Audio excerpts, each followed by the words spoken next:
out with them and talked with them and heard their story and got to understand them, I was like, I don't feel any of that. I feel like I'm getting information that's really useful for me to like, assess my own family, my own relationships, and like how I feel towards my parent, my brother, and like I feel close to them and understand them. And so then there was a chance for a foundation, Open Society Foundations was like, we're doing some funding on opioid issue, and they're like, what do you want to do? And I jumped on that. I was like, I had this really interesting and powerful experience meeting people leaving the prison system who were dealing with addiction and recovery, and I was like, I want to dig in further. And I was like, what I want to do is listen to 100 people who are in recovery or using or anywhere on that spectrum, just listen to them for an hour about what their story and what they're seeing. And I think I'm gonna be empowered by that experience. I hope they're gonna be empowered by that experience. And then, I know I'm talking too much, but the other thing I love about this project is like, at my core, I'm a punk.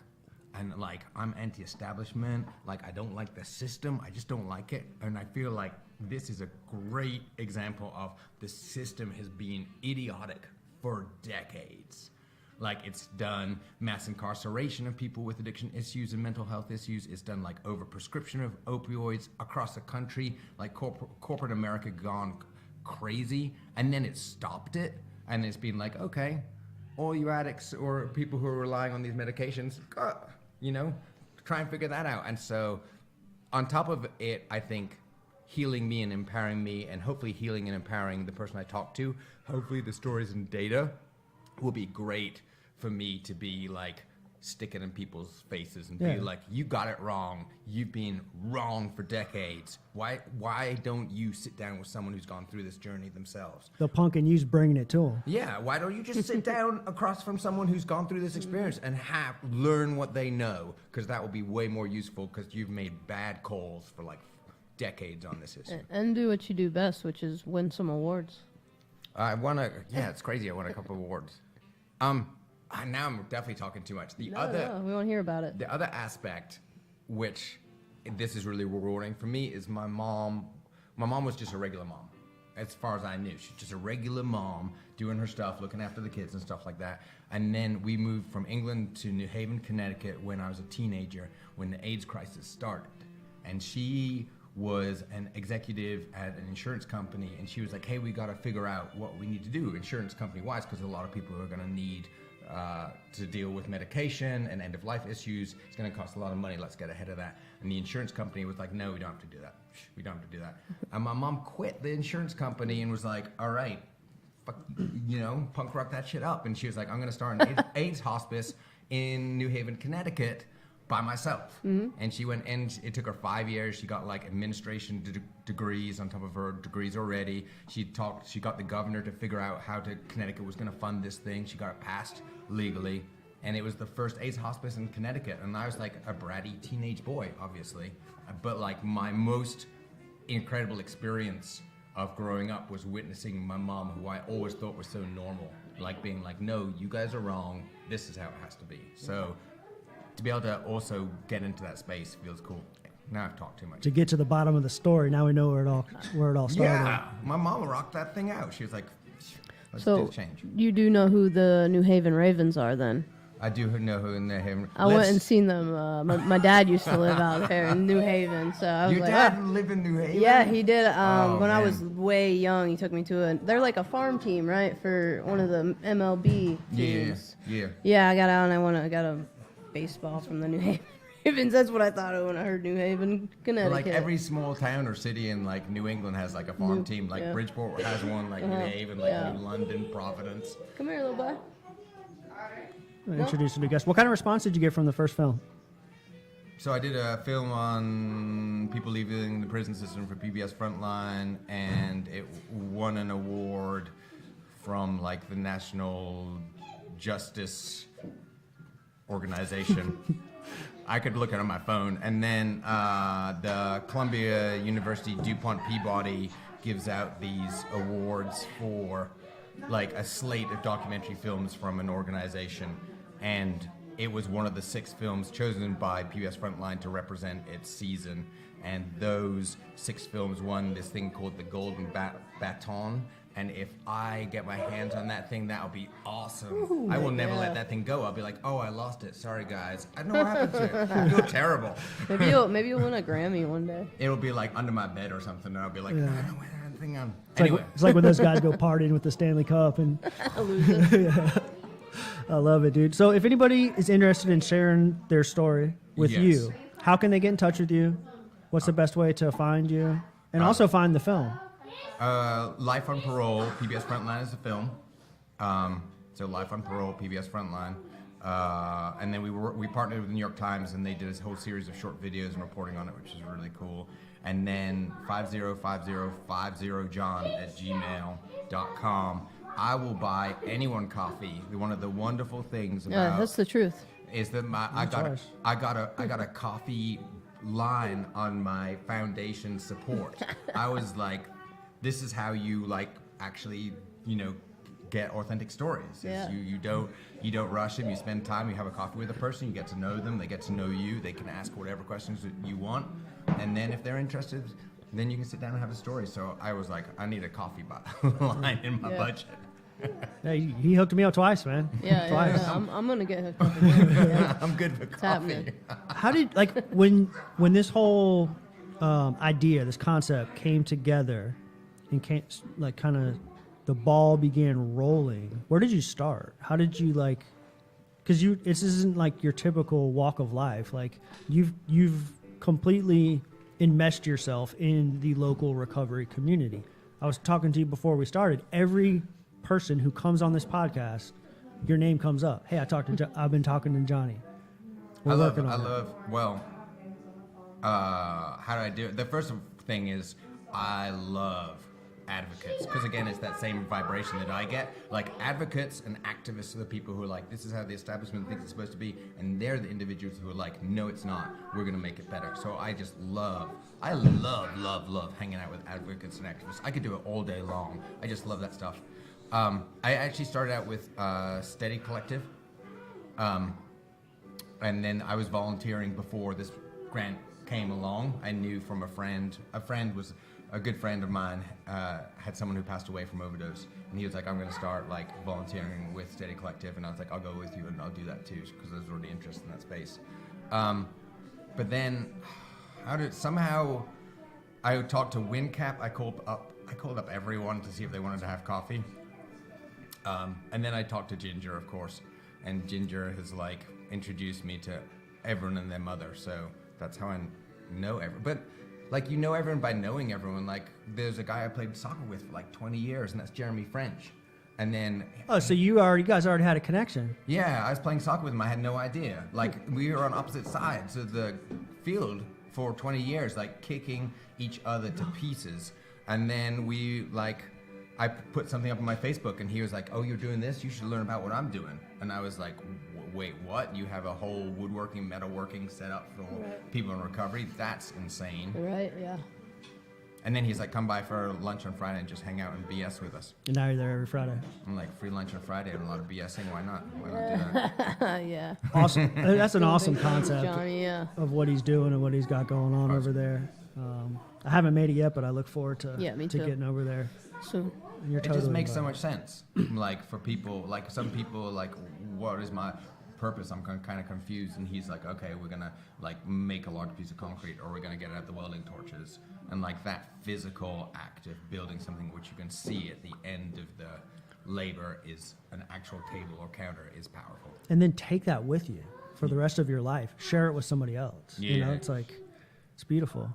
Lauren Garvey, what's up? it's been a while since I've seen you. I don't know. We kind of make this a ritual. I'd say Every couple months? Every couple months, yeah. Well, I appreciate you guys Always coming a over. pleasure. Hang out with you, Steven. You're a fun guy. A couple, gosh, it had to have been October sometime. I'm always when I'm booking guests for this podcast, I'm always a month out. I'm booked all the way through early February right now. So it had to have been mid to late October. I realized that both Christmas Eve and New Year's Eve fell on a Monday. Mm-hmm. We record our podcast every Monday night at 7 o'clock. Yeah. And so I was kicking around what do I do? What should we do? How could we continue our momentum, continue doing what we're doing. We don't have time for a day off. Right? No days don't. off. None. Not right now. How do we continue this? And it's so funny because when we first started and talking with Courtney, we were like, okay, well, you know, we started at the beginning of February, and we had talked about, like, before we realized that, like, people might actually listen, we were like, we'll go until Thanksgiving, and that'll be season 1. Yep. And we'll take the rest of the holidays off. Nope. And as the year went on and kind of progressed, I began to, like, reflect on my own story and my own experience, and my experience with the holidays. And I was like, oh, screw that, dude. There's no reason for us to take a night off. Yeah. Number one, it's too much fun. Like, I enjoy sitting down and And hanging out, yeah. hanging out. It's legitimately just hanging out with some You've good covered friends. some like really big things. I haven't watched all the podcasts, but like I've seen like some stories develop that I've seen through NCRAW, and then like followed them on Facebook and seen how their stories have unraveled into bigger stories. And I just think that that's amazing. You know, like you're building connections too. Like I never would have known that Trevor Gates guy. Yeah. You know, You and saw then what happened, right? and I got to donate to his fund, and I got to tell other people about it, and like things like that. I think that just, you know, that's connection in the community, and that's huge. He got his glasses. He got his glasses, yeah. You see that story? That's a good story. Yeah, man. Yeah. Shout out to my homeboy, Trevor Gates. Yeah, hey Trevor, congratulations on the new set of eyes. Yeah. He said he's gonna do an He update, he right? did. Yeah, he did. Did he? It was I haven't seen sometime Friday or something Cool. like that. So Good my for buddy him. from school, somebody that I've actually been involved with, my meditation group, has Cinnamon. I'm going to a meditation group with Steven there. come on. Listen, Okay. I'm into it too. I just started. he had a visual impairment. Yep. And it was slowly progressing and getting worse and worse to the point this past year where he was like became legally blind and began walking with a stick and using all kinds of real innovative tools to like still participate in school and do well in school. Came across a thing called eSight. It's like electronic vision. I don't know the technical It's intense. way it works, but it essentially like grabs whatever it is that the glasses are looking at and brings it up Yeah, to your yeah. eyes. And so he raised through like a fundraiser, he raised enough Yep. money to get his glasses. So Yep. love that kid, man. I absolutely love that kid. Yeah, good for him. But in going through, like, I began to realize that like it was important for me to be there. Like you kind of mentioned, we've built a solid community of followers, friends, and we just wanted to be there for anybody that might not have a place to go tonight. Can I ask a question? Yeah. Yeah. When did you, because I'm super interested in this, when did you realize the power of story? Like you've devoted NCRAW podcast, and it is quintessentially about allowing people to tell their story on a platform and how that helps them and also helps the larger community who's listening in. When did you come across this magic as a concept? I would say that in like 1992, when I 1992 when I discovered I was 5. when I discovered the power of talk radio. Oh. I was an old like talk radio So junkie this has been in your head for a while. since I was a kid. Oh man. Wow. Yeah, since I was a kid. So you following a dream of yours then? Yeah, there's a local Tampa-based broadcaster, Bubba the Love Sponge. Bubba the Love Sponge. He used to be on Sirius on Howard Stern. Have you heard of it? Can you Google I've heard that? of Bubba the Love Sponge, but it's so great that Bubba the Love Sponge somehow was inspiration Yeah. for NCRAW So- and all the Bubba- goodness of this. So I was like, podcast. it was like a cult-like following in town, right? And like these guys would get on and they'd get fucked up on the air and just party and like I was just like And into just hang it. out. Yeah, hang out and like goodness. like what they did is kind of what we've created. That what we just talked about is friends hanging out on air. That's what I've done. Like I was so into this program that I have one of the characters on the show's face tattooed on my leg. Oh my goodness. I've never Oh seen that. my When do we goodness. get a viewing party? This is good. And so like, but it became a problem because I used to, it was, yeah, listen, 6 a.m. till 10 a.m. morning drive, talk radio. Okay. They were fucked up that early? So I would stay up all night, party my ass off until the show came on. Oh my god. And then I would crash when the show ended at 10 a.m. And start all over again. Start all over again, yeah. But yeah. I'm so glad that the inception story was not like, well, I was reading some depositions or like I was studying like media, mass marketing media in community college and thought I'd give it a it's try. definitely a better story than that, huh? Theater of the mind, man. Just like the theater of the mind, you know. And there's no such thing as talk radio anymore. The radio industry's dead, you know, in that form of communication, and it's so like watered down with like commercials and general managers and people telling you what you can or can't say, and censorship and things like that. That like over the years and getting into recovery, podcasts just exploded onto the scene. I got you. 5 to 10 years ago, and there's a handful of podcasts that. And I still, don't get me wrong, I still listen to Bolo Sponge. I'm sure you do. I still do. I know we want to see the tattoo. I'm gonna listen to him on the way home tonight. I'll send you a link All right. on like online streaming deal. But yeah, it's crazy stuff. It's like filthy, just like men's humor, just nonsense, you know. Howard Stern of the South. Howard Stern of the That South. was good. I got a little sweat going. I was laughing so hard. Got a little sweat going there. A couple of tears going on there. But so that was always with me. And right at the end of my active use, right at the very end of my active use, like I was like the guy that would like try to like get my shit together by like staying home and just partying at my house or not going out, like or just smoking weed or just like trying to like tone it down at home. And so I would start doing these podcasts at home, and all I had was a PlayStation like gamer headset and my laptop, and I would just sit there and talk shit. And I actually have some of the audio. I have some of the audio, not right here. Okay, I was I thought we were gonna get a clip. we're gonna get noises in on this thing, you know, on the radio. Put the noise. But I'd get in. fucked up. I'd stay up all night and just talk shit and like and talk about like news stories, fishing. I lived in West Palm Beach, so I was always like out on the beach, just like I would just talk shit. So it's just something that I always like was interested in form of communication. Right? I also worked in retail sales since I was 16 years old, over 20 years now. So like building those relationships, building rapport with your customers, assessing their needs, asking open-ended questions, all those things that like allow you to formulate a conversation. I always felt like I didn't fit in, so I didn't like actively talk to people. Like I didn't really enjoy making friends, meeting new people.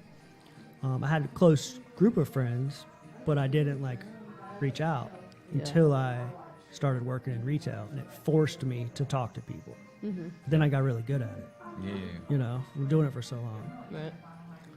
So last year, a little over a year ago, I was getting really frustrated in school. Frustrated with a lot of the things that you described about the epidemic and about the way that things are handled. I was seeing so many of my friends die, go back out, and I was like, whatever we're doing isn't working. Right? And so I was like building up some resentment towards the towards the field of treatment, towards like, so here I am studying substance abuse counseling to get my CSAC. I'm like a year and a half into the program, and I fucking hate it. Like, I don't want to do that. I don't want to become a counselor. Because I wasn't seeing people get better. I was seeing people die. I was seeing people go back out. So I thought about dropping out. I did. And at the same time, I was working my retail job over at the department store downtown. I became friends with Courtney. And I found out that she was in the commercial music production program at Western. And I was just like, hey, what do you think about doing a podcast? It wasn't about recovery at first. What do you think about doing a podcast? We kind of like grab-assed about it for a few months. Grabbed ass. That's how shit gets done. That's how shit gets done. It was just like a running joke, you know, like bullshit, and like, oh yeah, we're gonna do this podcast. And it kind of like evolved, and I was like, well, maybe we could incorporate some conversations about recovery. Yep. And that's when I met Caleb. And Caleb brought Richie to the first couple episodes, and that the first episode is where recovery always, the idea came up. Shout out Richie Tannerhill. Shout out to Richie. He said we could have it for free. He wouldn't charge us for it. Yeah, he said he don't own it. So he said he doesn't own it. And everyone, y'all are amazing. He don't own that one either. Yeah, Richie's a good man though. That ship sailed. Everybody's. Yeah. He wants people to have it, man. Yeah. He wants us to spread the love and the hope. But that's where it happened. And I can remember like Courtney saying like to us at first, and really like talking with each other, and like are we gonna have enough to like talk about, like, you know, like I listened to a podcast and there's like a variety of topics, right? Like every week you guys have a new lineup of music to review, right? Like how many topics? Like, are you guys gonna run out of material? Is this something that's sustainable? Right. Are these conversations something that are sustainable? Because originally we just did the first 2 or 3 episodes alone. We didn't have guests. And then we started, well, if we're talking about different pathways and different approaches to recovery, why not bring people in to share theirs? Yeah. And so it just kind of like, it evolved, it happened. And then like then it was after, I don't know, 5 or 10 episodes, it was, well, are we going to have enough guests? Are enough people going to want to come on and share with us these intimate details of their life? Sure. And now I can't get people booked fast enough. Yeah. I could do if I had the time and I didn't have to work over at the place and do the thing, waste 30 hours of my life every week over there to financially pay some bills. Yeah. I could do 2 shows a week. I could do 3 shows a week. Right, I have that many people that want to come on. Yeah, it's right? great. Yeah. So it's just like, it's beautiful. Like, You remember when you talked about coming 2 people? yeah, You should still do we're doing it. Some of that. Me and Caleb did it on Friday. We Did you? were over. When are you gonna come to Asheville?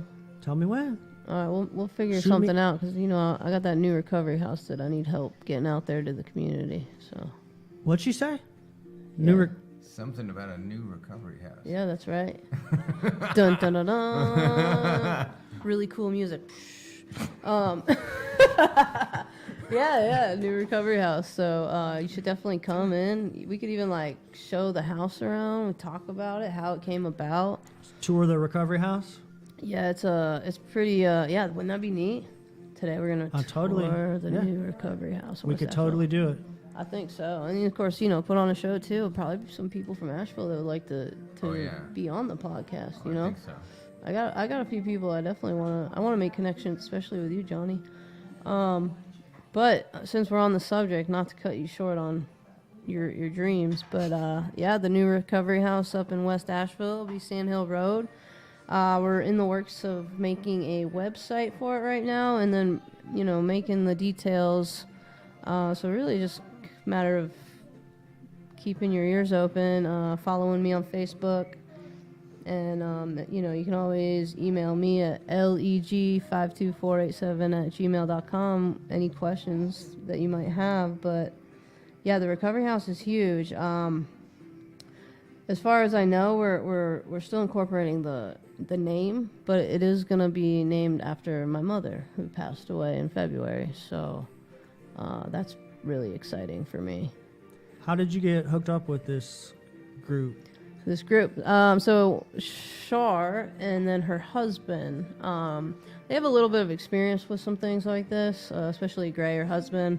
I'm just in the family.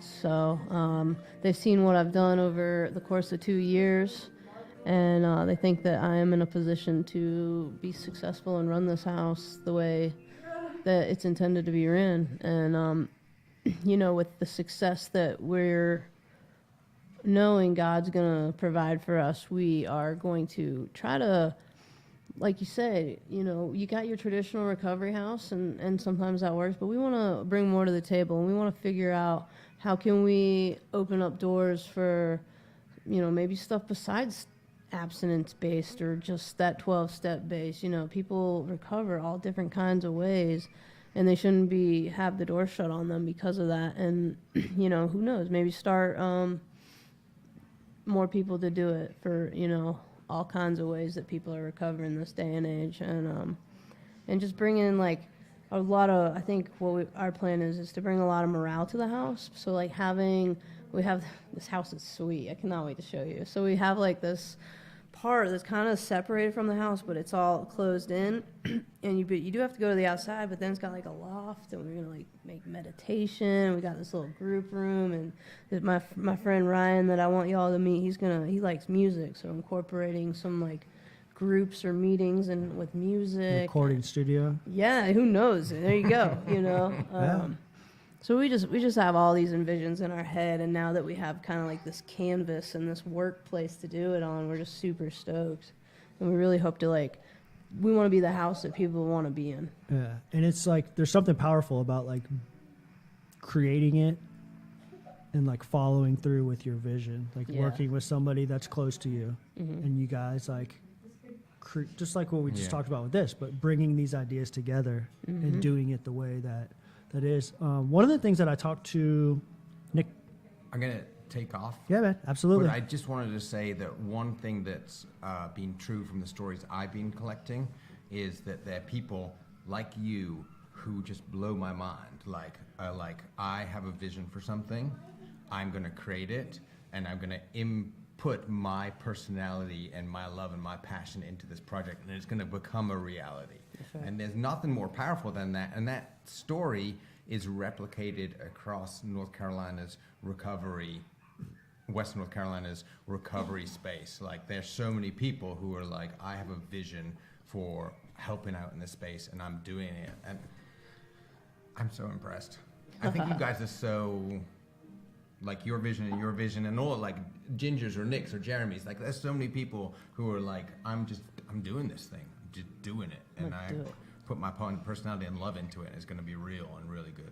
That, and to see them like those different ideas come together, right, and be able to like work together, like be part of this network. Like if you're in Western North Carolina, like you have people who are bold and brave and smart as hell, and they're putting their best ideas out there, and they're seeing what works, and they're doing it with like 100% passion, and it's so crazy impressive. These people. Oh yeah. Anyway, I gotta go. I gotta see the right, wife Johnny. and kids. Thank you so much. You'll for see having both them. of us. Johnny soon. Kennedy, you're a badass, my friend. Yes, you Oh, are. You guys are so bad. Keep so rocking. Bad. Yeah. I will see you soon, both you guys. We're gonna have to come see you play. It looks bad and I saw those badass. pictures, man. I know. Like, what is he wearing? I was like, God, I needed to be there that night. Oh my goodness, yeah. Because I hate. Well, I'm in Western North Carolina. I don't like bluegrass and like Americana and folk. I don't like opera. I don't like any of those music forms where people are like, you should honor us and it's good for you. And so when I started this band with my wife a number of years ago, I was like, I will put on any stupid stuff I can just to entertain the audience, because in opposition to like bluegrass, I will put on a Teletubby costume. I will put on. I had 150 Christmas baubles like attached to my like onesie for Thursday night. So I will do anything to entertain with my foolishness. All right, I gotta go. I gotta see the kids. Hey, I want to see both you guys. If you want to grab some grub for the road, man, have at it. There's plenty back there. Just gonna grab my sticker. I'm gonna put it on my bass guitar. Kick ass, man. Appreciate it. All right. Thanks, guys. Johnny Kennedy, thanks for coming, Johnny. dude. You're a Take badass, care, man. Appreciate it. Just the two of us. Just the two of us. And Janae. Come on, Janae. Step on up. Did you see her perk up real quick? Come on, girl. So like, I'm gonna ask you the same question I asked Nick Shore, because this whole like vision, this recovery house, and it's not something I haven't even asked Caleb this before, but like, it's kind of like somewhat of a taboo industry with some carrying like a lot of like negative publicity and stigma around. Like it's kind of like a courageous act to put yourself directly in that industry, knowing that like, because Nick when I asked him, he was like, yeah, you're totally right, and he was like, there was points in the process where I just wanted to quit because I didn't want to be involved in that. I didn't want to be associated with some of these other individuals. Yeah, without labels. Yeah, who are doing these things. Yeah. Oh yeah, we're prepared for that. We've already just we've been there like 3 days. We've already had the neighbors, come up and be like, ask you can just when you tell someone's picking and asking us questions and stuff like that, and like people can say like, oh wow, well we're supportive, but like their bodies and their questions will kind of be telling a different story. And so, and we're not even talking about people in the recovery community. We're talking about people on, well, I can't say that. I didn't actually know this guy, but I'm gonna say it's a safe thing to say that he probably doesn't want that next to his house, which is understandable. Just neighbors. Yeah, just regular neighbors. Unfortunately, where we are, on the good note of that is it's a huge line of recovery houses right down the road. So I mean, hopefully most of the neighbors are kind of used to that. But yeah, just dealing, I'm pretty new to this. This is something that I'm just totally probably going to learn a lot of things, about that. I don't have it's not like have a bunch of recovery houses. So, Well, what do you have? Yeah, it's funny because I was just talking to Janae too about it too. It's like 2 years ago I was walking those same streets homeless. Mm-hmm.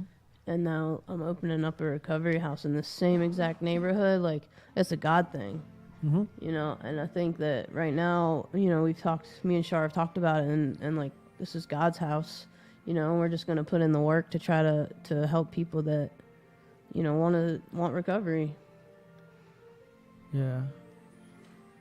You have your time at first. You have your experience completing that program. Yeah. Yeah, and that's a big recovery house when you think about it. That's like 40 women. That's bigger than your average recovery house for sure. And I was a strong peer there. I was a strong leader, and I hope to bring that same mentality to the house. I think our thing is getting people in there and making it feel like a family.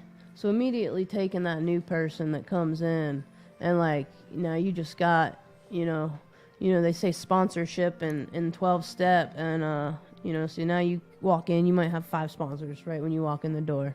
5 people that have been there. We're looking at about 6 months of clean time for this house too. So everything's cool. I'm just worried about that plug getting unplugged and ending everything. Bradley, move. Ending life. We got kids here. If you can't tell. If you can't tell. 37 minutes in, and we just let them know that we got. Yeah, we got kids that might unplug It's a Christmas stuff. party, baby. It's a Christmas party. Yeah. It's really low key right now. Got some viewers though. Enjoy it while you can. Some people watching. Enjoy it while you can. So you came on this over the summer and told your story. What was it, like June? It was pretty June? hot, wasn't it? Remember the car? We thought the car wasn't going to start. Mm-hmm. I do. I was nervous. Do you know where I'm going? No, I don't know where you're going. Are you going to ask me about pictures and stuff? I'm going to ask you about your driver's license. Oh, okay. If you've pursued any of that. So I have. I'm in the works. So the lawyer's been I got a lawyer that's actually through First that's working for free. So I have to give some grace on time. Mm-hmm. No urgency. So there's only, we come finally down to it that there's only one little charge that's holding me back, but it's a 3-year suspension. So he told me to get a bunch of letters of recommendation. So I got people doing that for me, and I'm going to fax them over and see if we can get that struck. People you met through Biltmore and your job. Got the Biltmore boys, got Sunrise. Me. I got Shar. I got Kevin Mahoney on it. Yeah, mm-hmm. I got some. I got the guy I work for at the clinic who's got his PhD. So yeah, some definite recovery warriors. And that would be great. But I'm coming up on November 2019 anyways at the latest. That's 11 months away, my friend. Coming up on it. And as busy as I am, I'm telling you, these months fly by. Yeah. It'll be March before I know it. It doesn't feel like it was in June or July when you came out here the first time, right? No, it's kind of like we're like a family now. It feels good, though. No, just skip it to the next song, please. The volume was cool, just the next song. Yeah, Janae does karaoke, so. Janae does karaoke, and she's not sitting next to me? Come on, babe. Come on, make your debut.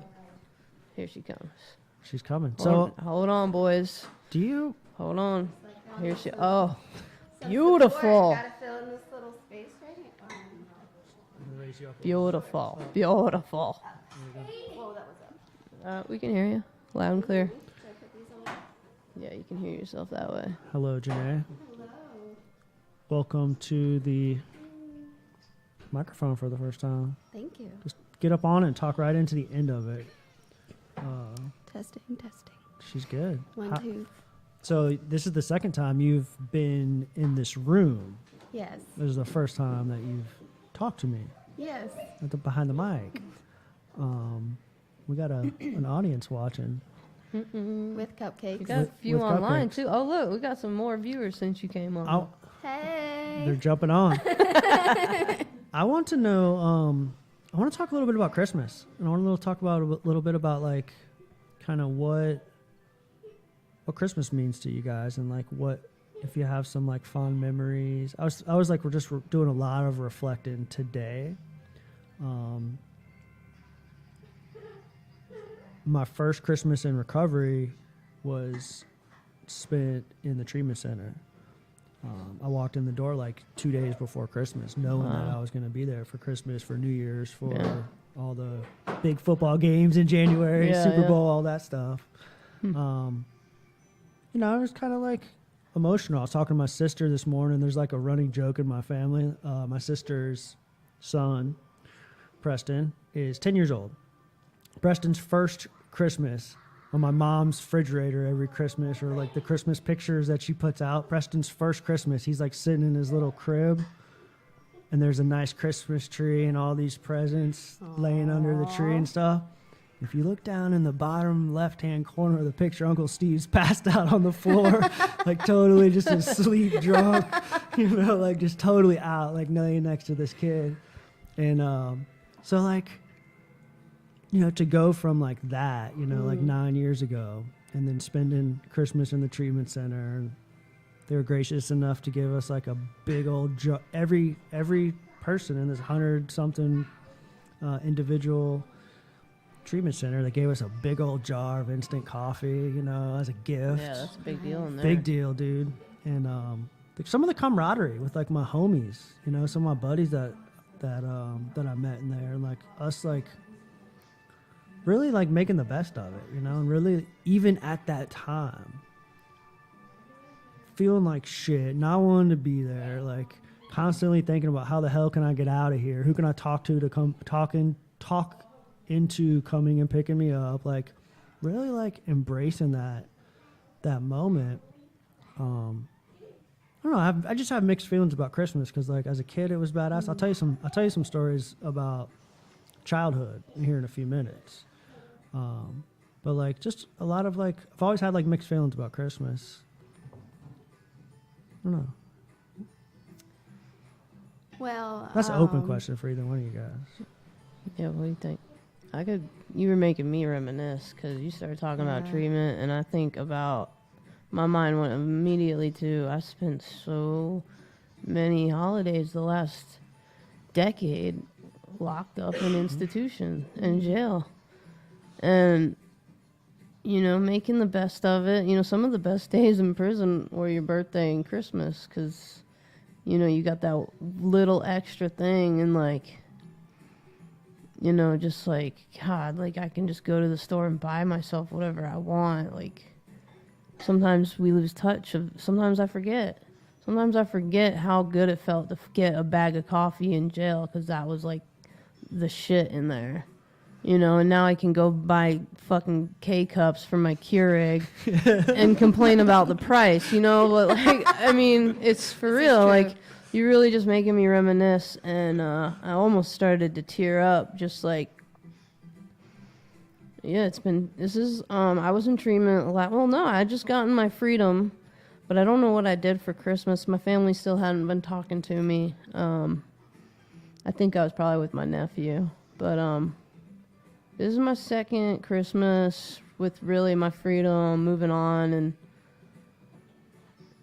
it's nice. It's nice to know I don't have to worry about doing that stuff anymore. I mean, I spent a decade of my life doing that.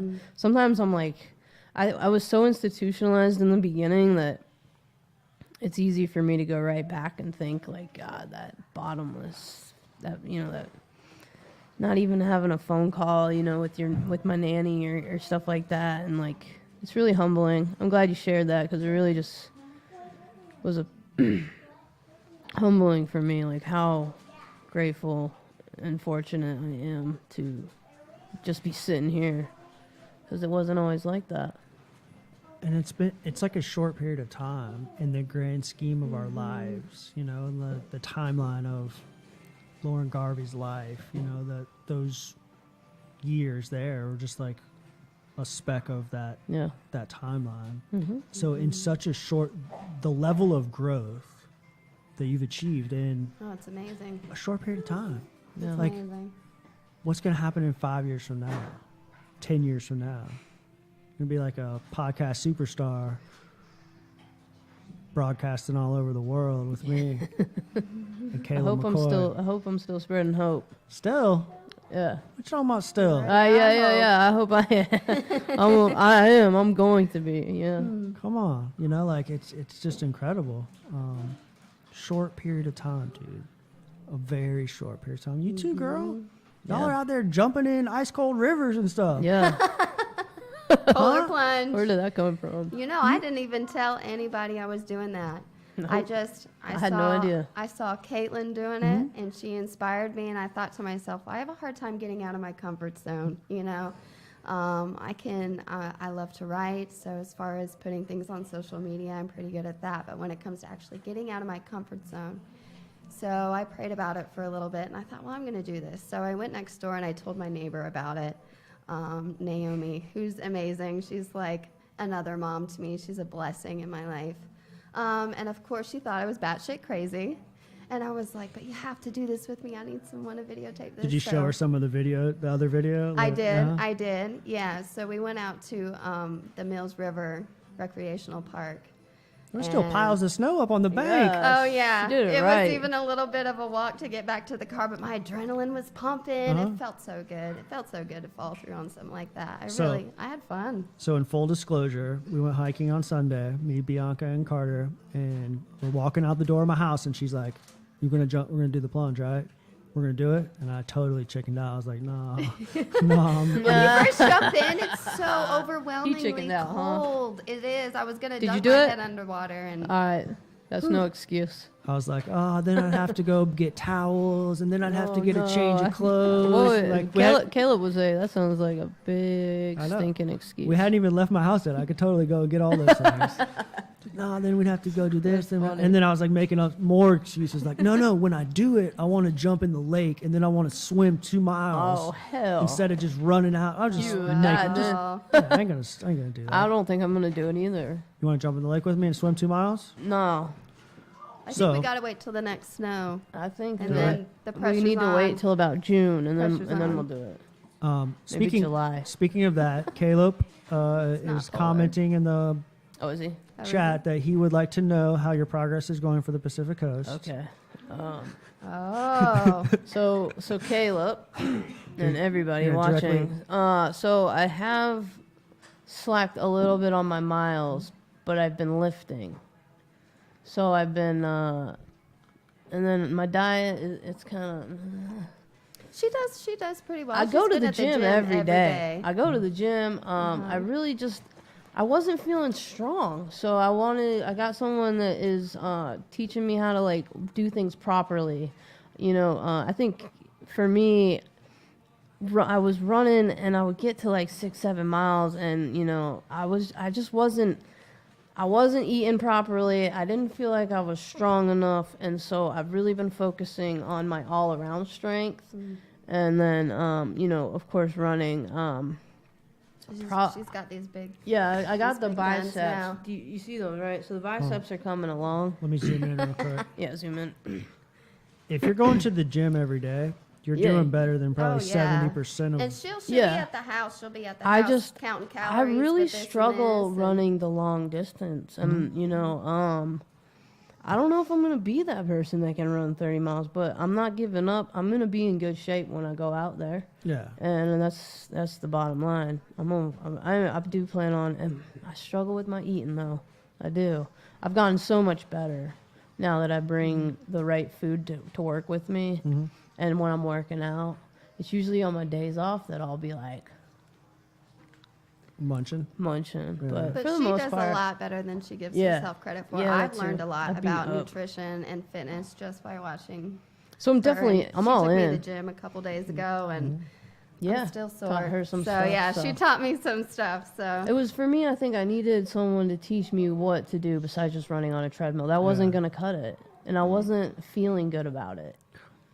Like And yeah. running on the treadmill is so much easier, but like for me, I need to be outside. I need to be I like, like I don't care running how cold it freestyle. is, dude. Yeah. I do not care how cold it is. I need to be outside. I need to be able to like breathe that mountain air. And I It's need going well, Caleb. I That's like the answer trails, that, but I love getting on that a I needed treadmill. to tell you. It's Yeah. going Just well. zoning I can't go. I'll crash on the treadmill at like 4 miles, 3-4 miles. I'm like, I Really? just get bored and like I don't know.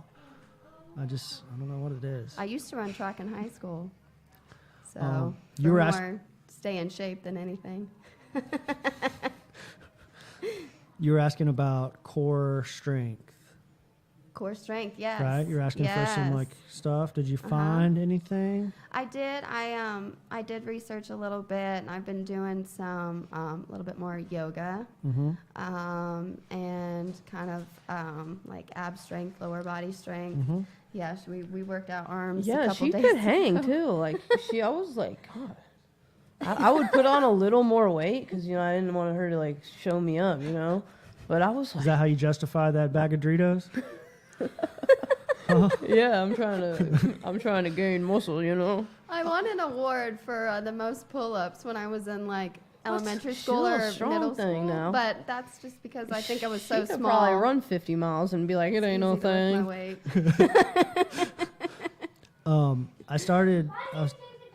What's up, Caleb? What's up, Carter? Caleb, what's up, my man? I was talking to Caleb on Friday about I started a new yoga program that does exactly that. It's called yeah? DDP Yoga. He's like a Okay. former wrestler, WWF wrestler dude, and he created this yoga program that is all core strength and like Oh, I love that.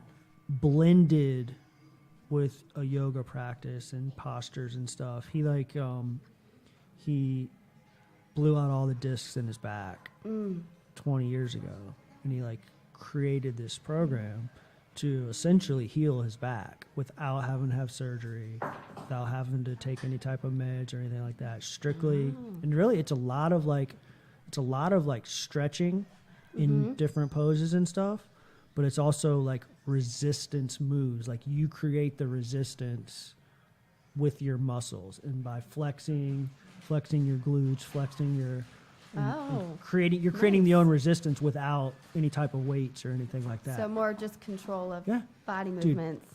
Like literally Slow and steady. Yeah, slow and steady. Yeah. But every single day. I've been doing it every single day for like 2 weeks now, and literally like exactly what you're talking about. Like I was just like so sore as could be. Is that him or somebody else? No, Hey, boo. he's down there. Hey, Bradley, come here. So I'll totally check it out. You want to come sit next to your mommy, brother? Yeah. You want to come say hi? Yeah, so we got a few little ones. Bradley in the house. A few little ones kicking it with us tonight. You want to say Merry Christmas to everybody? Look, you can be on PBS. Oh, look. He's hold on. shy. It took me a couple times, too, to get up here. I think Santa's watching. Santa's watching. You don't want to show everybody our matching You gotta shirts? tell Santa what you want for Christmas. He's like, nope, I'm not interested. So the whole family showed up in matching shirts this evening. yeah, did. we went all the way. We That's when you did. know it's for We real. got matching shoes on too. What you mean? Yeah, we do. We're like, my shoes are got them bougier. Tims. Are you done with these? So I don't know how I'm like trying like we did a 4-mile hike on Sunday. That's I've good. been doing the yoga every day, and I've been trying to like get ready, even though I didn't really commit to like all of the Pacific Coast exercise. Like I Are you doing that? I'm going. You're going. I mean, we talked about documenting Right. much of it through the program and trying Yeah. and through our YouTube channel and stuff like that, like podcasting as we go. Then also like potentially like driving and stuff like that. Well, I'll just hop in the pickup with you Yeah, then. yeah. It'll be We'll great just- because we'll do after the that's documentary done, together. after we get that done, it'll be time to get a license. You know. There you Yeah. go. Yeah, that'll be cool. What work? I'm gonna have to take leave. Children's. So Bills. what about I saw you posted today holiday traditions as a kid, right? And you would always like Love tradition. I am a tradition fool. Ask her. It Yeah. doesn't even have to be the holidays. Like, just traditions. Like, I think a big thing. I actually did this as a group at the clinic I work at, and it was along the lines of like traditions in families and how maybe your family has kind of, for me, anyways. Family tradition was really held together by my grandma. You know, like she kind of distilled the traditions, and she kind of was the one that held the traditions together. And I just have noticed too in other generations that they seem to share similar situations, and just like how important are traditions to you, and what can you remember that like a tradition in your family that maybe through time and people going their own ways do you miss, and like how can you start to bring those traditions back with maybe the family or friends that you have? Like traditions doesn't always have to be just with your family. Might just be with some really lifelong friends or whatever you do. I really find strength in traditions. It keeps the family alive. So tell us about some. To tell you some of them. So we used to. I always remember. Of course, for Christmas, the family was definitely all together. We would do the whole, it was pretty much routine. Like that night we would open a gift, and then, Santa would come. My family thought I believed in Santa until I was like 9, but I was 5 when my brothers were like, oh yeah, Santa's real. So. What's up, dude? Yeah, so then Santa he comes every year. Anyways, and then the next morning, we'd have breakfast, and we'd open gifts, and then we went over to Nanny's and opened even more gifts. So, that was the tradition with that. What are some other traditions? God, I'm always spreading them, and now I can't even think of them. My boy popped up real quick, huh? You seen that? Yeah. What about Santa? Yeah.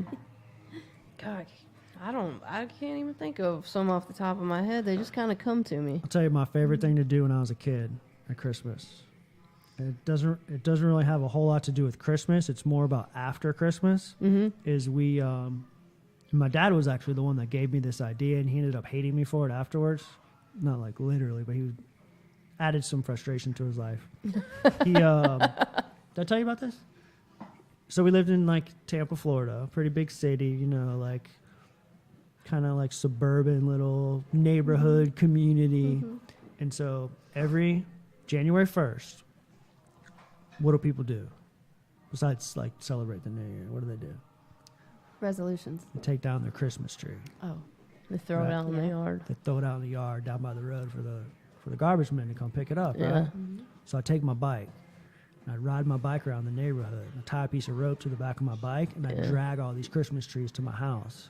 And I would build these massive forts out of Christmas trees, dude. I would stack them up and have all these little rooms and a roof over it, and have my own pad back there, like 4 bedrooms, 2 baths. And then they would die. And then they would die, and in like February, March, my pops would have to haul them all to the dump because they were just piled up in his yard. Funny, yeah. It was so much fun, dude. It was so much fun. I absolutely loved it. So I wonder if your pop loved the tradition as much as you did. Yeah, I don't He know. had to drag everything. Yeah. Well, he was the one that gave me the idea because he said that he used to do it as a kid, and so I was like, then he okay, learned. yeah, I could get down with that. And then it was so much fun the that's first year. I had to do it again. Yeah. I loved it. How do you think that? What was it like to take that childhood experience, right, of like opening those gifts, that gift on Christmas Eve, and what was it like to like be on the opposite end of that today? Yeah, like and being watching, the parents. yeah, watching them do I that. was walking into Walmart and I immediately began to think. I was like, it is hard. I thought about, like, I immediately gave my mom grace because you know how hard it is to wrap presents, put up a tree, and I mean, she used to like do all out, like wait till I was sleeping and like put all these gifts out, and I mean, I just remember it looking perfect in my childhood mind. She put in so much work and so much effort, and like, I mean, and what we accomplished this year, it really didn't even touch the surface on like how much work she did, and she did it as a single mom too, and I was really grateful, and I really had that humbling experience of like, God, man, that like working a full-time job, single mom, she's got this giant house that she takes care of, and she was suffering too. And she did all of that thing just for me. And I was really humbled by that because it's not easy. It's not easy to go buy gifts and wrap them and then try to wait till he's sleeping and pretend Santa Claus. Like, we're not even going to do that part. We're leaving that part out. Sorry, yeah. Santa's coming. Thank God he has to do all the work. But I was just really, I was walking into Walmart and I was just like, God, like, go parents. Go parents. Because we don't realize when we're kids, and even when we get older, like when we're teenagers, we don't realize until we're really the ones doing it. We don't realize how much work that takes, how much time that takes. I think of my grandma too. She used to have this big house up in Mills River, close to where I did the polar plunge. So it's kind of reminiscing going down there. And just this massive tree in their big house. They had like the high beams in the house, and she'd put these little things out, like the little ice skaters that like the magnetic ice skaters, and bake all these like cakes and cookies, and there'd be just a bunch of us, all my cousins and everybody, and yeah, there's a lot of work that goes into it. I was super excited to decorate my own tree. Dude, this year. That was the first time I'd ever done that. Is Like it really? this is this is hell all yes. Yeah, new, it's all new.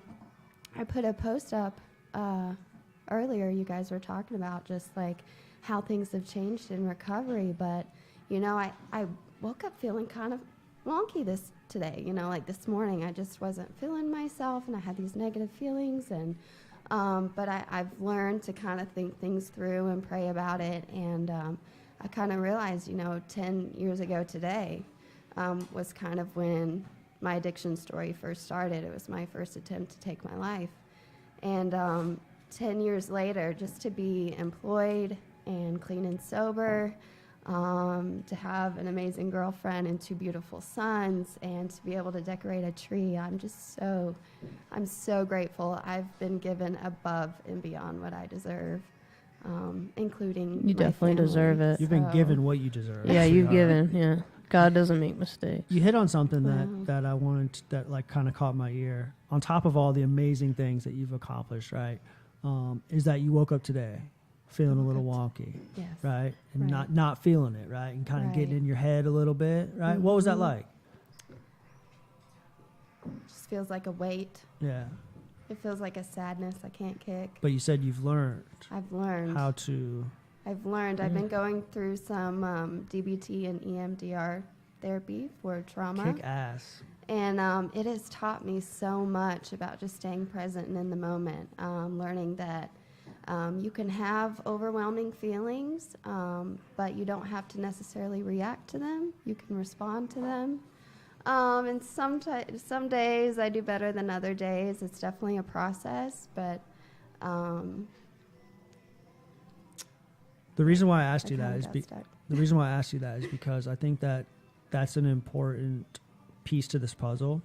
Is that like, especially in this day and age where like so many people view and live their lives through like social media and like this form of communication, Right. and that like what you just described is a part of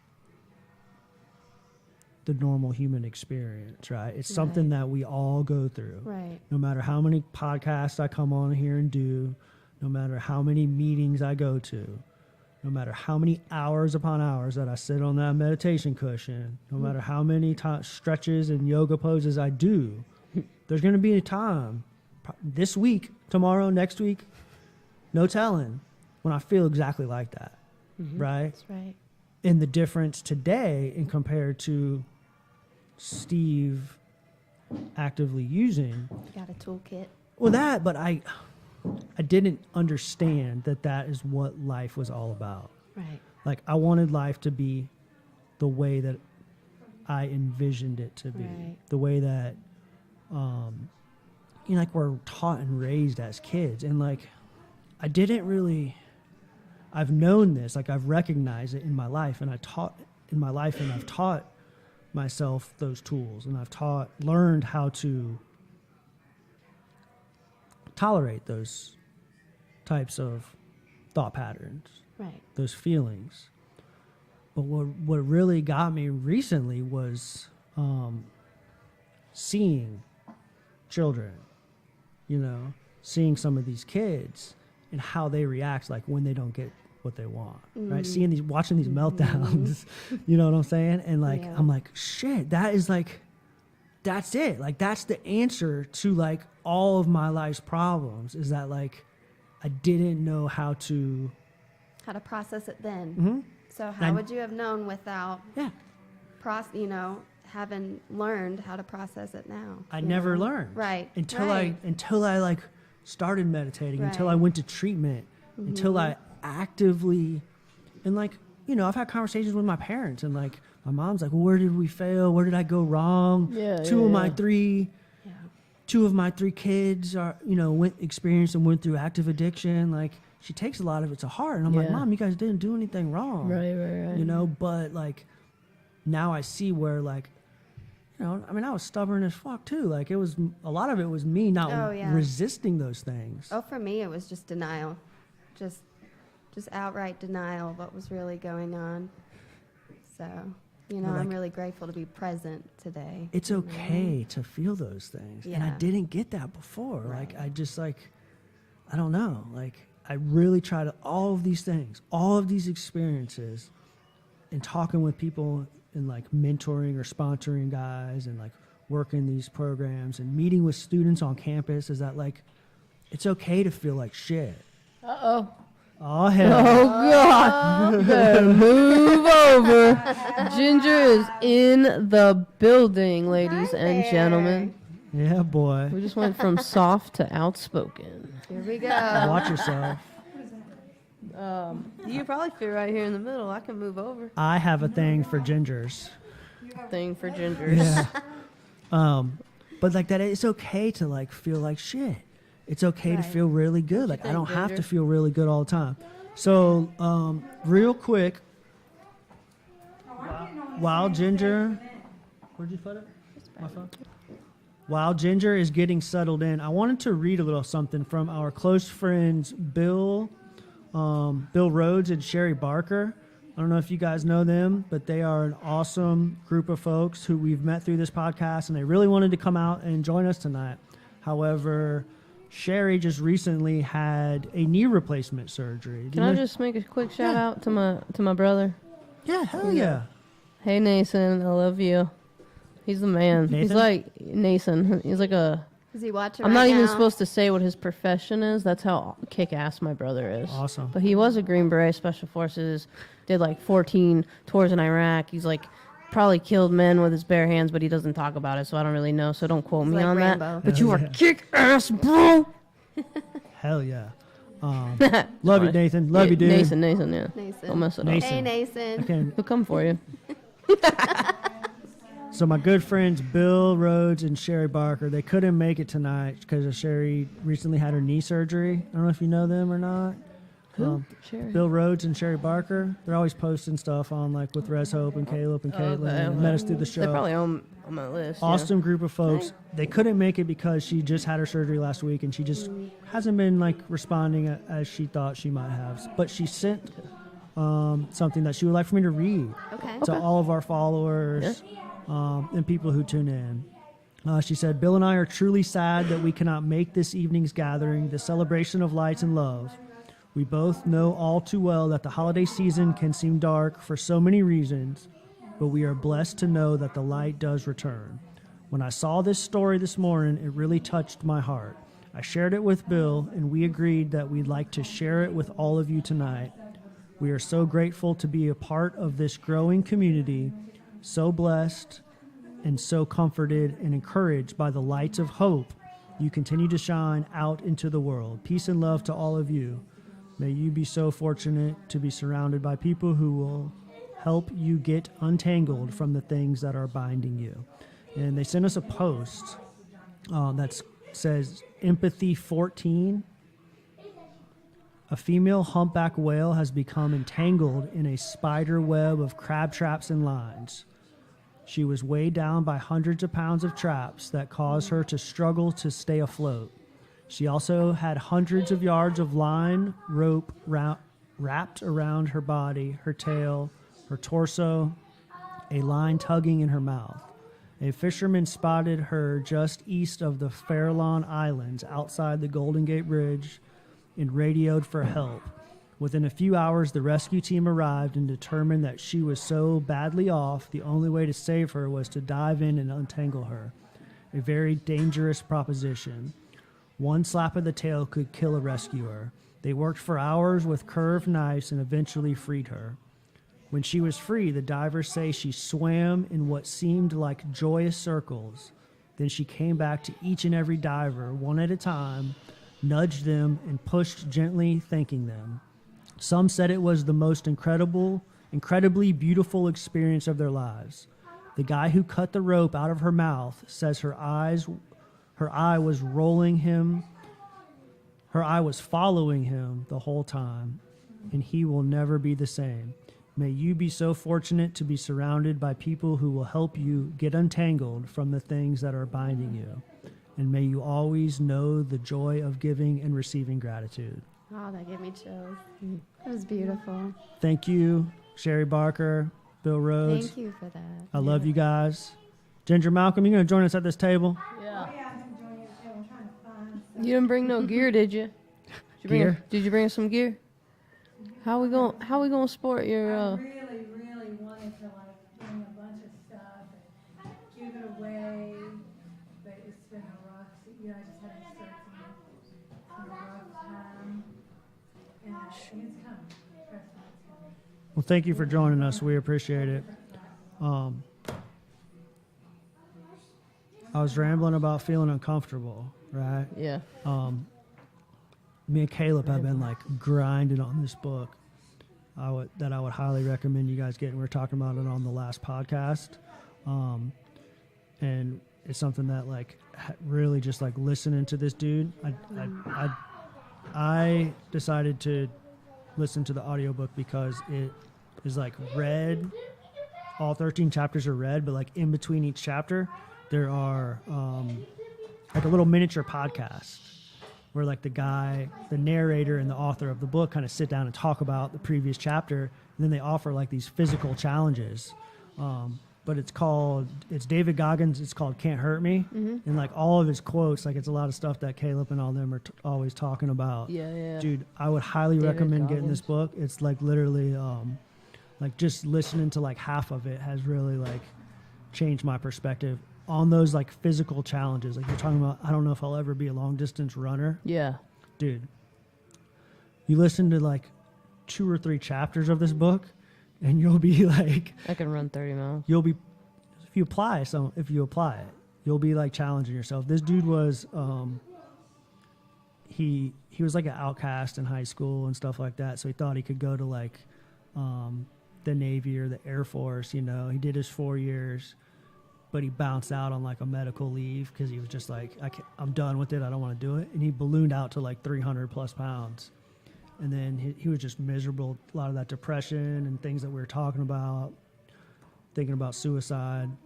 And he, watching some movie, decided, I want to be a Navy SEAL. Right? I want to be a Navy SEAL. That's like me saying I want to go run these marathons with Caleb McCoy. Yeah. I want to go run the Pacific Coast. Yeah. Like 3 months, he lost 160 pounds. Jesus. Passed the physical exam, passed the ASVAB, became a Navy SEAL.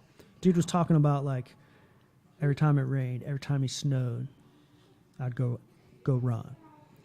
Right? He was talking about they lived in like Indianapolis, middle of December. Mom had a pond in the backyard.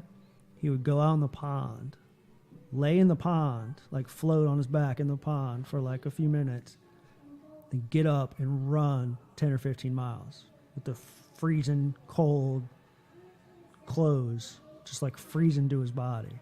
So he says that the average human being, the average one of us, we set these limitations on us, like I can only run, would you say 6 miles before you're done?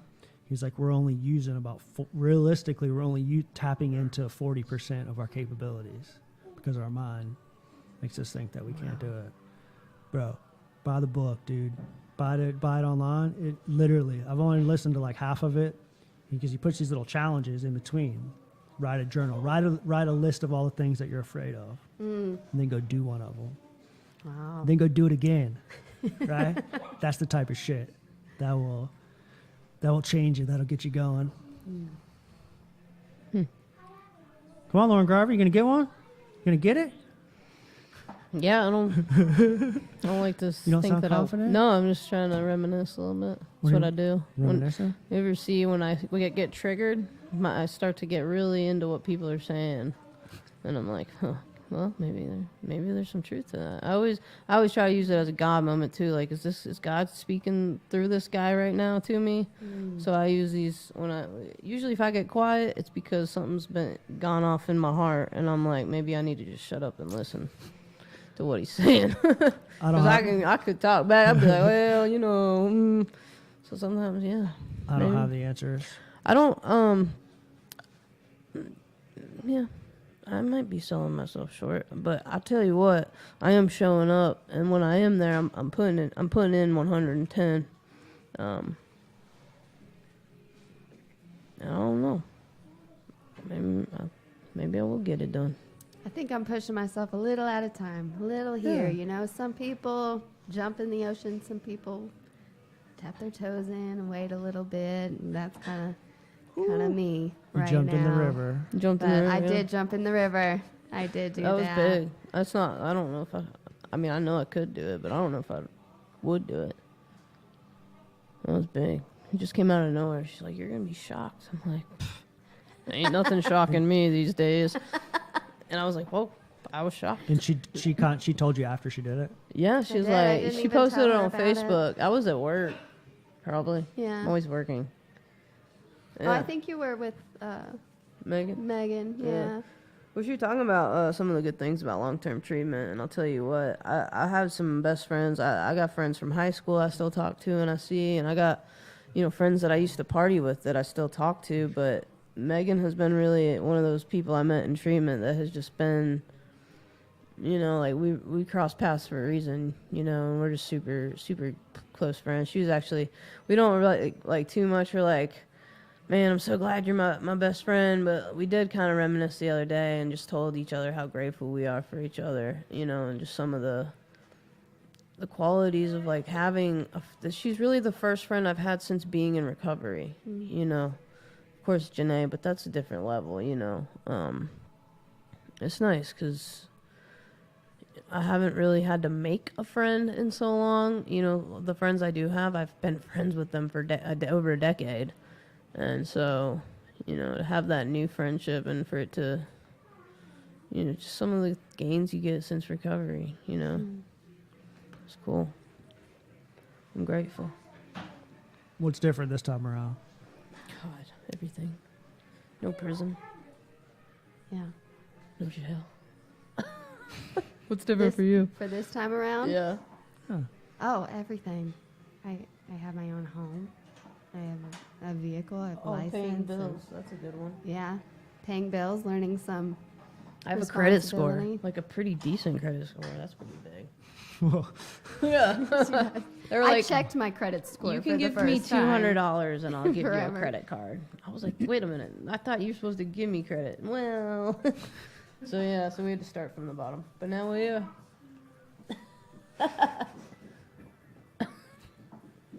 I think I'm funnier than some people. Yeah. I don't know. Johnny Kennedy was bringing the heat. You missed Johnny Yeah. Kennedy. You That's missed what I was just about to say. is You where missed the is man. of He was the here. He hour. sat here for about 40 minutes or so. You're gonna have to like Oh, move in a little take that bit. off, take that off, take that off, take that off. Take this one. I'll take. Slide around. Here we go. Ginger Malcolm. In Welcome to the house. table. Oh no, so that's what I was just about to say is like Johnny P. Kennedy, where are you? Yeah, he's gone. Yeah, I know he did not leave without seeing me. He, I gotta use the. He didn't want to have the bestie knockdown drag out over Yeah. Steven Steen. That's what it was. he went to go and do the family thing. He said he was lucky enough to sneak out when he did. Oh, I cannot believe I missed him. I love him so much. He's so amazing. He was bringing it. He was funny. He was cracking. He hilarious. was cracking jokes. He was laughing at me for my tattoo on my leg. What's on your leg? My talk show host's face. My favorite childhood talk show host. Who is that?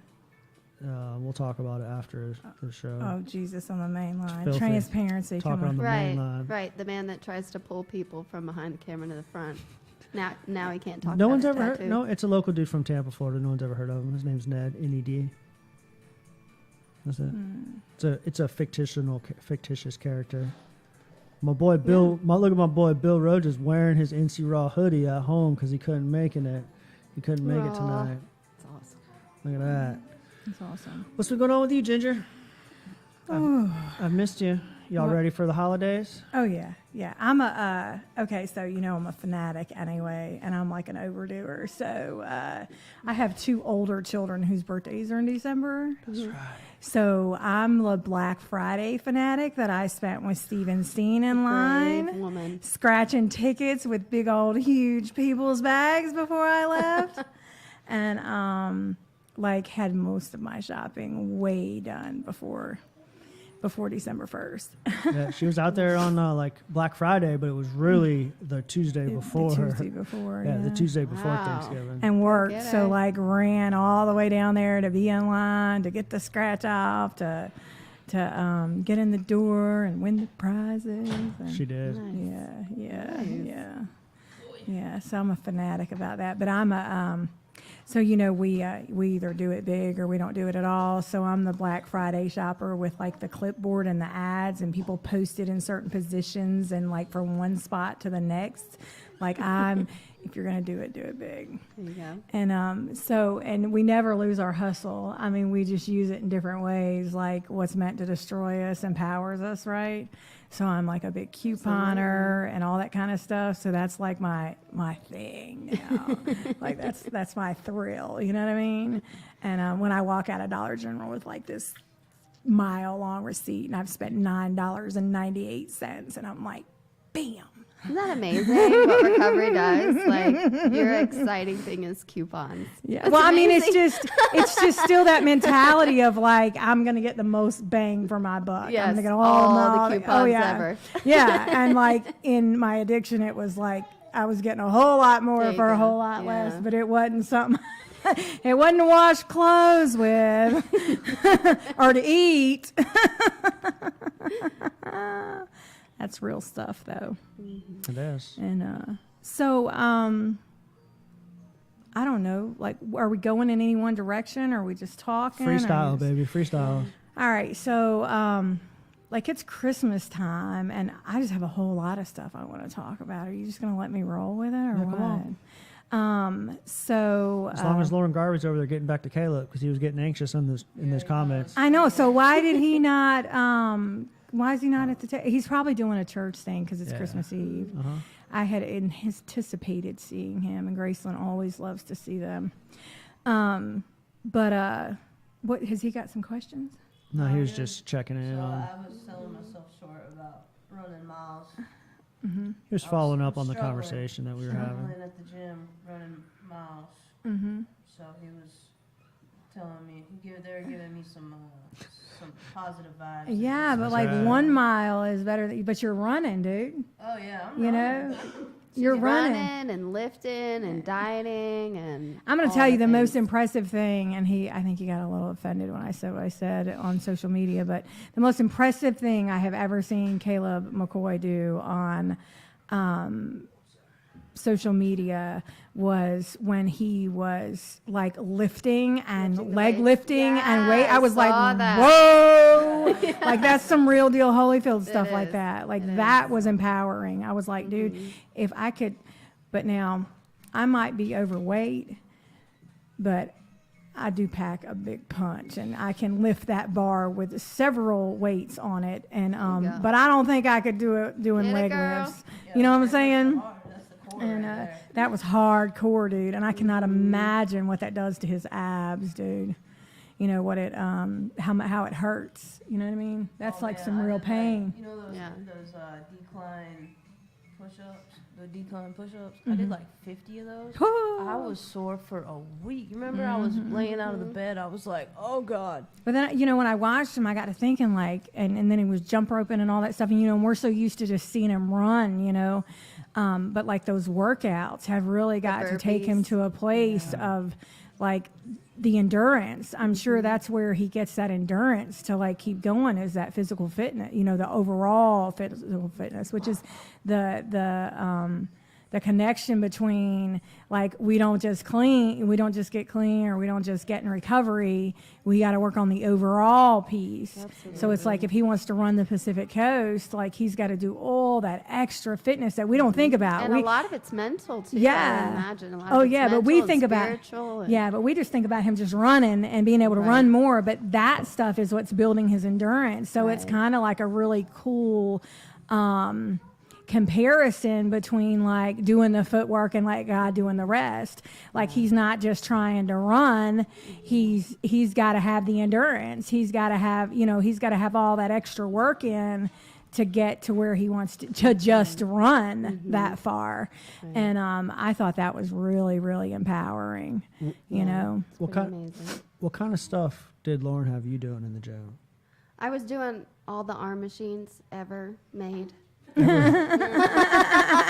were doing the Biceps, triceps, things I don't we understand. were benching too. We were benching. I did lunges. We tried to do bar. the incline and the decline. We didn't get to those, but that's really where I've been doing my chest, my back, my shoulders and stuff, which really is what I don't need for running. But I was just feeling, I just want to feel overall, I want everything worked out. I do legs. I switch between, and then, you know, my abs and stuff. I struggle with my abs, or struggle with those. We did squats too. Yeah, squats. Yeah. The squats are really I good love for squats. lifting.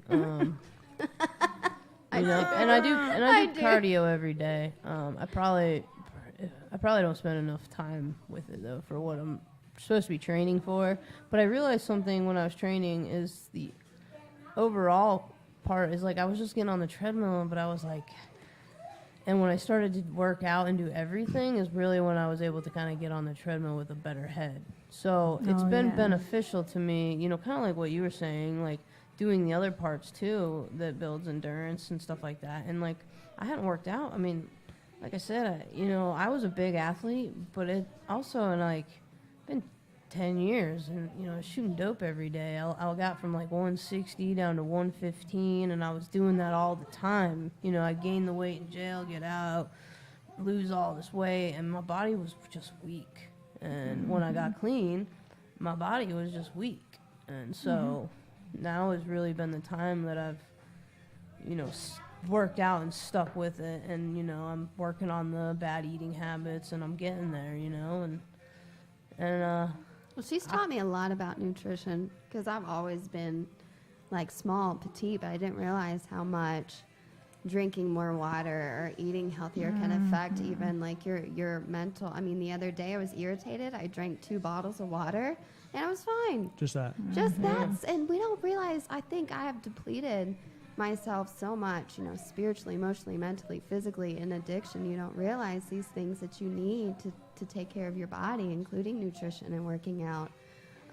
So I'm excited too that she's so driven in it because it pushes me. She's like a huge inspiration for me to eat healthier, drink more water, just simple things that I realize just help me during the day and everyday stuff that I just didn't know because I didn't know how to live.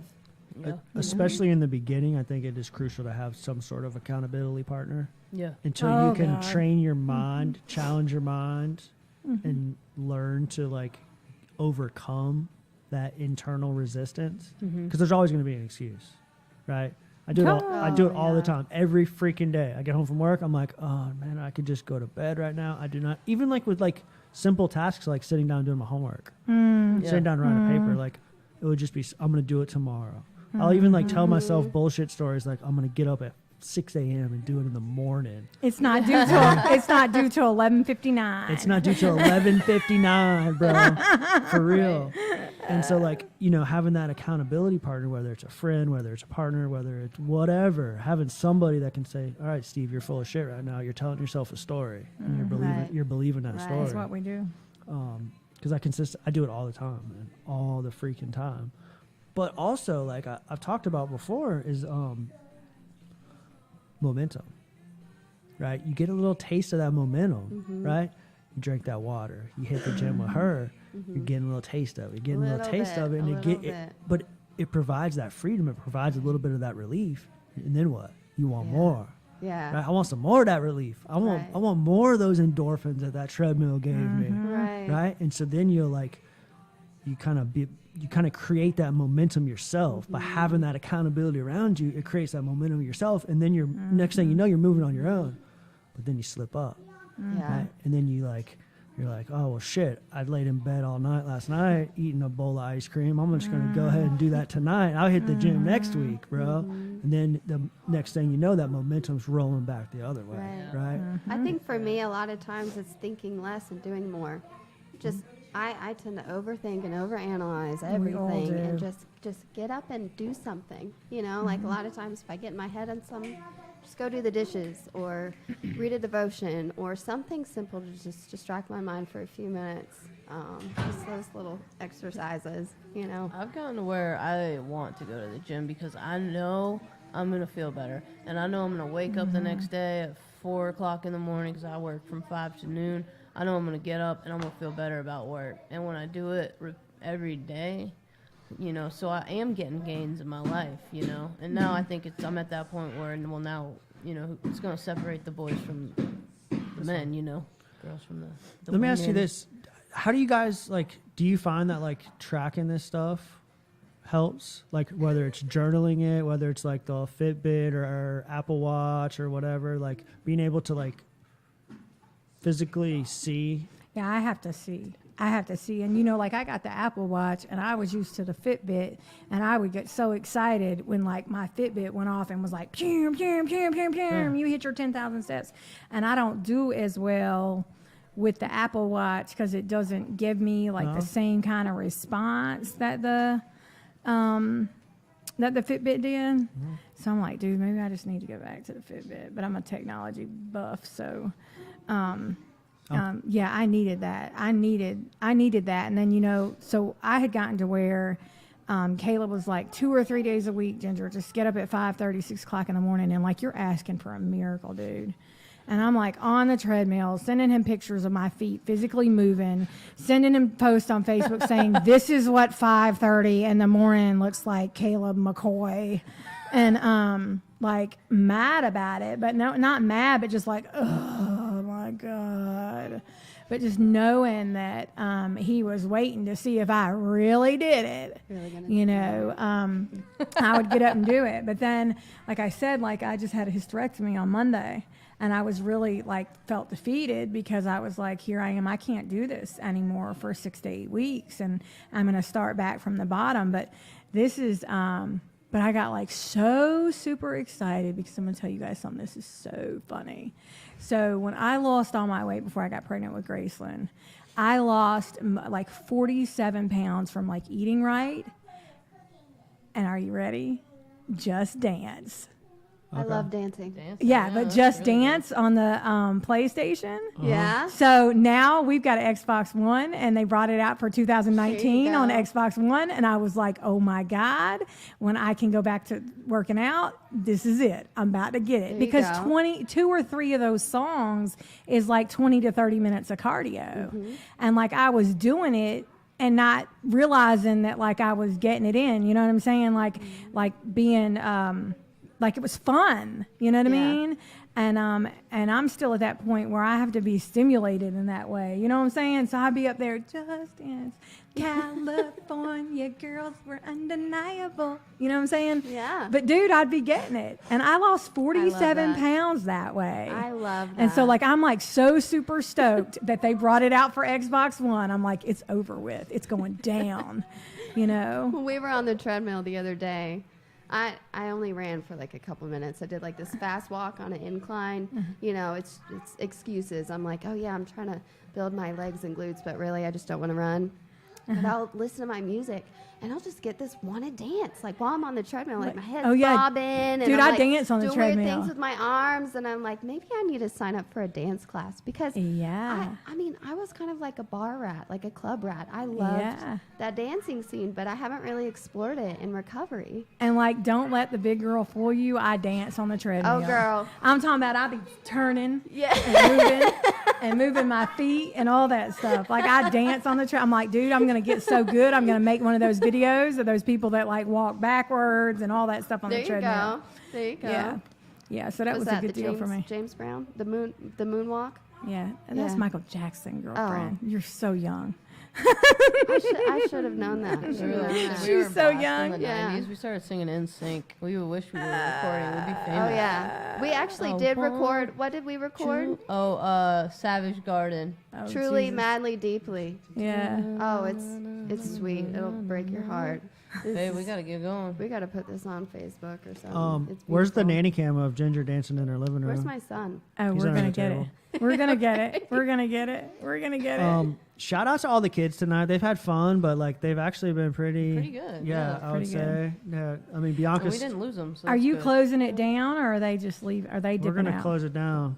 Are you Really? serious? I thought you were starting at 7. We started at 5. Started at What 5:30. the front door, That's dude? what the- You always the start at front 7. That's what the door. Facebook said. My I've been brother posting called it me. out. Let's see what he said. So wrong for that. Yeah, we've been on for an hour and 30 minutes already. And we sat here and ate and socialized for a little bit But before the we few started. minutes you were on here was amazing. Yeah. Will you give me 10 minutes? Let's talk. We can talk for 10 minutes. Me and her are actually going shopping. Merry We're going to Christmas, Target. everyone. Is Target still open? They close at 10. Oh yeah, you're going shopping. Yeah. So give me 10 minutes because I just want to say, the Janae, main Thank thing. you so much. Thanks You for guys were coming. amazing. I Y'all- can't believe I'm late. I'm always Y'all are late. the best. I'll be late to my own funeral. They're so cute. Be careful, Too cute. man. No, I just I didn't realize it started at 5. I left my house at 4:30. I got a lot going on. I understand. A lot of life on life's terms showing up right now. You're doing it. You're doing it. Yeah, but I'm staying Just- connected. You've been through a lot with your surgery, and you got. Yeah. You said your eye surgery is Well, yeah, I just postponed. had, Good news. Yeah. So my blood pressure is like totally out of control, and it has stopped. I'm already blind in my left eye. It has stopped blood flow to my right eye, and carotid some of my arteries, and so I'm at really high risk to lose the sight in my right eye if I don't get my blood pressure under control. But like God's got it, He's going to take care of it, and I believe in that. But the only really main amazing thing I want to say today is that, holidays are rough. Like they're really, really, really rough for people, but we have a whole lot to be grateful for. Like the gratitude is unbelievable. Mm-hmm. And, just to have so much gratitude for all that's been happened, all that we've been given, all that we've done.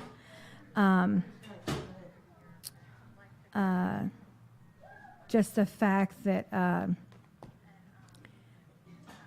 that I've been given so much even through my pain, like even in this situation, like I have been blessed again and again and again and again and again. And I just want us all to remember that, for me, that Jesus is the reason for the season, but we have so much to be grateful for. And I have so much to be grateful for, even in our pain with the holidays, like God has just continued to bless me and to keep me into this place where I'm going to be okay no matter what.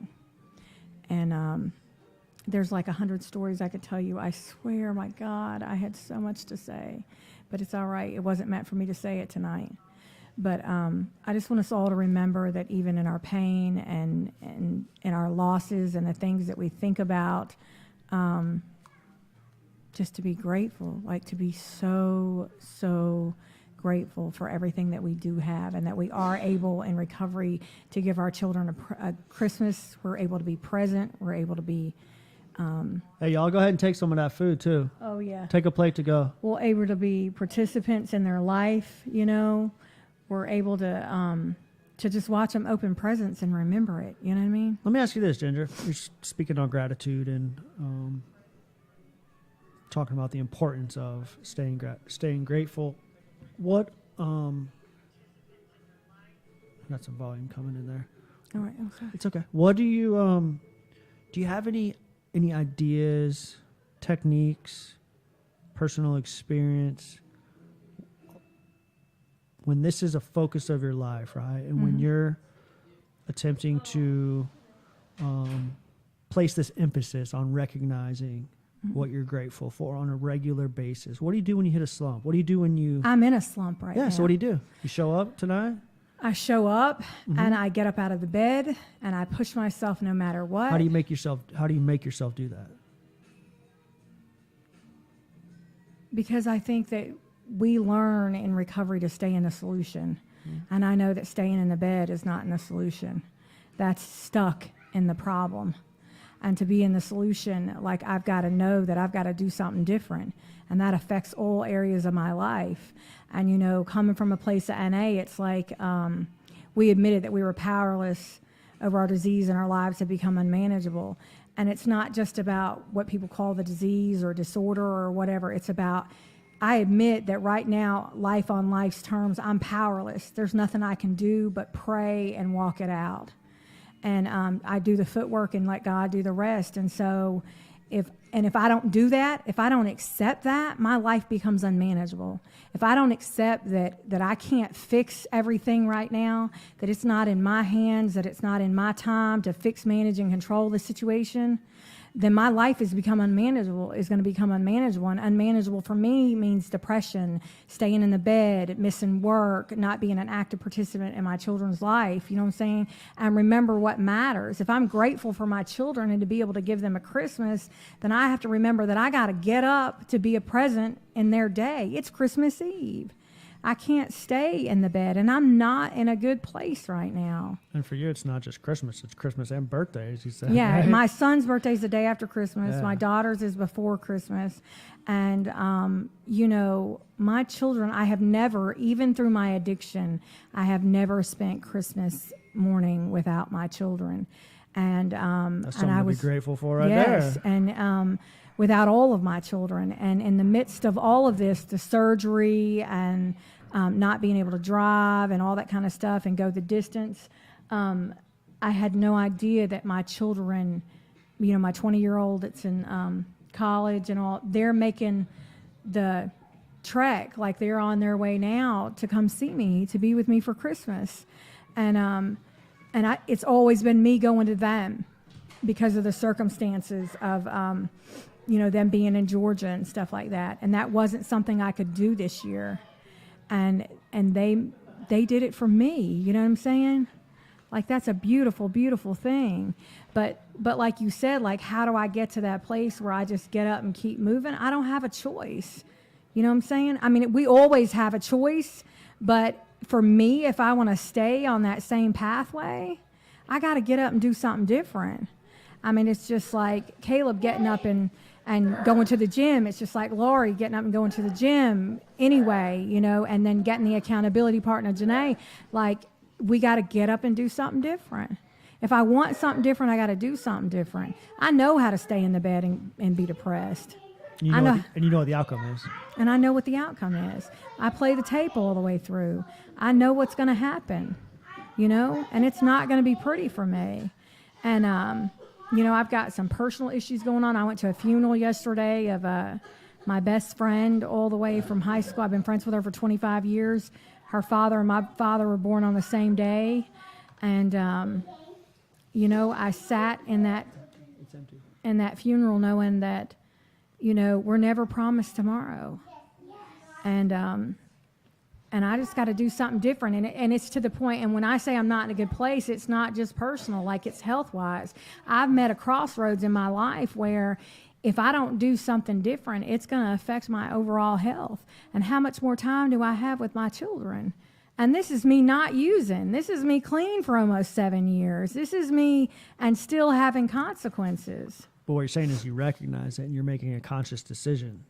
Oh, yeah. And I'm going to tell you what's crazy is like, you know how you get a made up mind about I'm done using?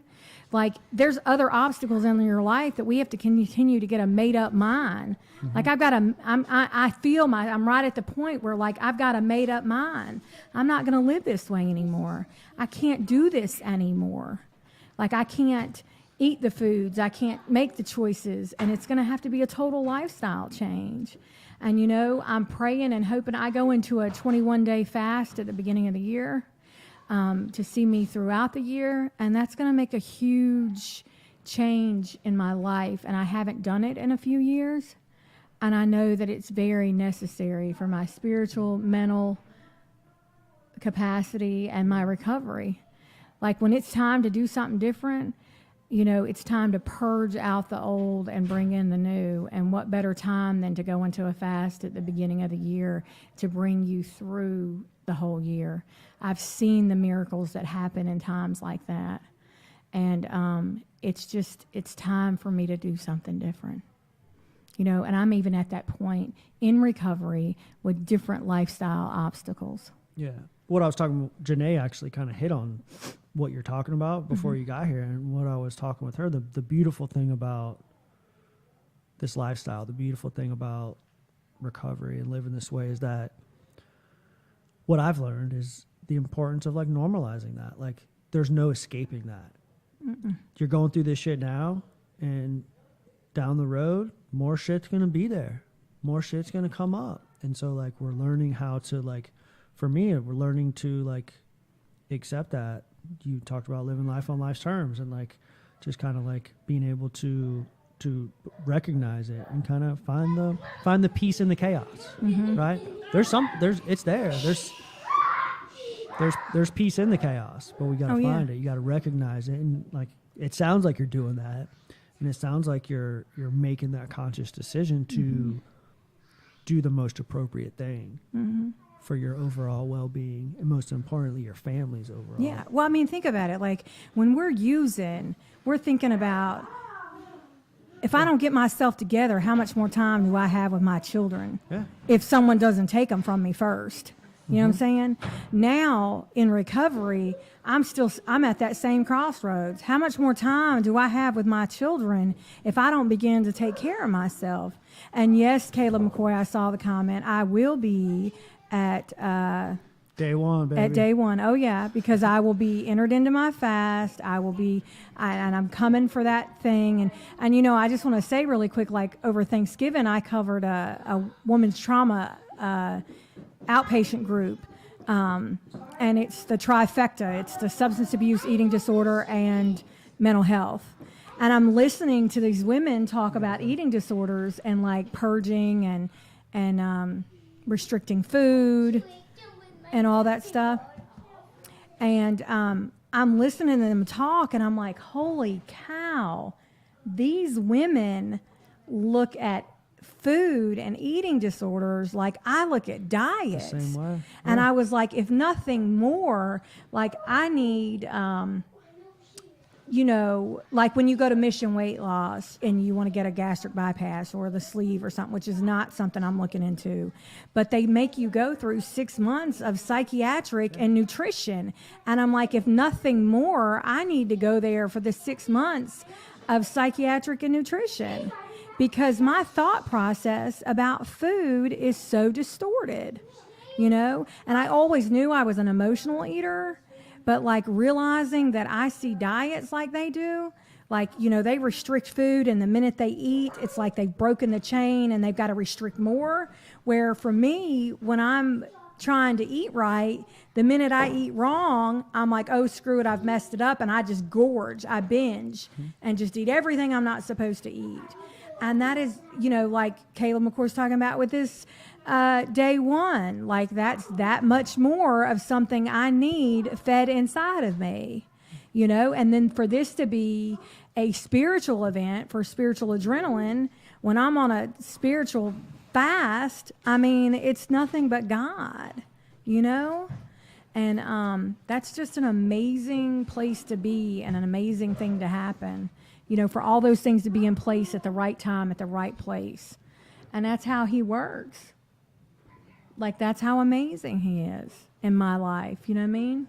I know exactly what you mean. Ginger Malcolm, the wheels are coming off. I know, right? All hell's breaking All loose. hell's breaking loose in here. The kids are running crazy. It's Christmas Eve. Ho ho is coming tonight. I appreciate you coming in. I feel so guilty and so bad. Better late than never. I know. I value every moment that I get to talk with you. I know, Even though right? it was brief, you know we will do it again. I know. Thank you guys for tuning in to NCRAW, North Carolina Recovery Always.